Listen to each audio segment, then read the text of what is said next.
বাড়ি ভাড়া, মেডিকেল ও উৎসব ভাতার জন্য বরাদ্দ বাড়ানোর দাবিতে কেন্দ্রীয় শহীদ মিনারে টানা অবস্থান কর্মসূচি থেকে শাহবাগের দিকে যাচ্ছেন এমপিওভুক্ত শিক্ষক কর্মচারীরা।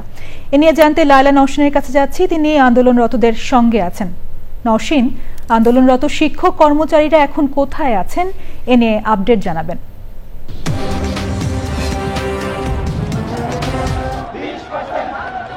আলাভি 3 দফা দাবিতে শিক্ষকরা যে আলটিমেটাম দিয়েছিল যে দুপুর 12টার মধ্যে তাদের দাবির ব্যাপারে প্রজ্ঞাপন জারি না হলে তারা শাহবাগ মোড় অবরোধ করতে কিন্তু শহীদ মিনার থেকে শিক্ষকরা এই মুহূর্তে শাহবাগ মোড় অবরোধ করেছে। এবং আমরা সকাল থেকেই বলেছি যে হাজার হাজার শিক্ষক শহীদ মিনারে জড়ো হয়েছিল, তার সেই হাজার হাজার শিক্ষকদের বহর কিন্তু এই মুহূর্তে শাহবাগ মোড় এইমাত্রই তারা অবরোধ করতে এসেছে। এবং পুলিশের পক্ষ থেকে কিন্তু তাদেরকে এই মোড় অবরোধ করার সময় কোনো ধরনের বাধা প্রদান করা হয়নি।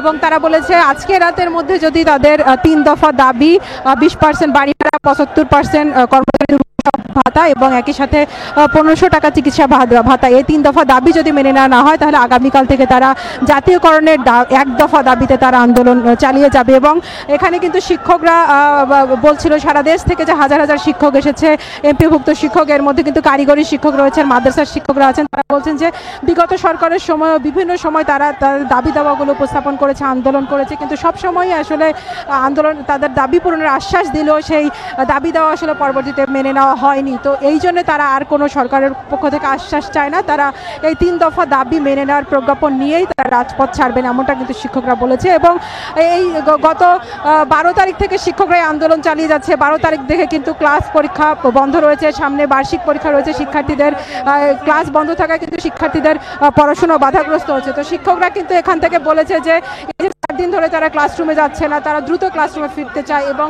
তাদের যে 3 দফা ন্যায্য দাবি, তারা বলছে সেই ন্যায্য দাবি দ্রুত যেন তাদের মেনে নেওয়া হয়। তারা আসলে রাজপথে চায় না, শিক্ষকরা বলছেন তারা কোনোভাবেই রাজপথে থাকতে চায় না, শহীদ মিনারে থাকতে চায় না, শাহবাগ মোড়ও তারা ব্লকেট করে রাখতে চায় না যদি না তাদের দাবি দেওয়া মেনে নেওয়া হয়। তারা বলছেন তারা দ্রুত শিক্ষা প্রতিষ্ঠানে ফিরতে চান, শিক্ষার্থীদের মাঝে ফিরতে চান। সামনে যেহেতু বার্ষিক পরীক্ষা আছে, শিক্ষার্থীদের পড়াশোনা কিন্তু ব্যাহত হচ্ছে। তারা বলছেন দ্রুত তাদের দাবি দেওয়া মেনে নেওয়া হোক এবং তারা দ্রুত শিক্ষার্থীদের মাঝে ক্লাসরুমে ফিরে যান, এমনটাই জানিয়েছে এখানকার শিক্ষকরা। তারা বলছেন তাদের দাবির প্রজ্ঞাপন আদায় না হওয়া পর্যন্ত তারা রাজপথ ছাড়বে না।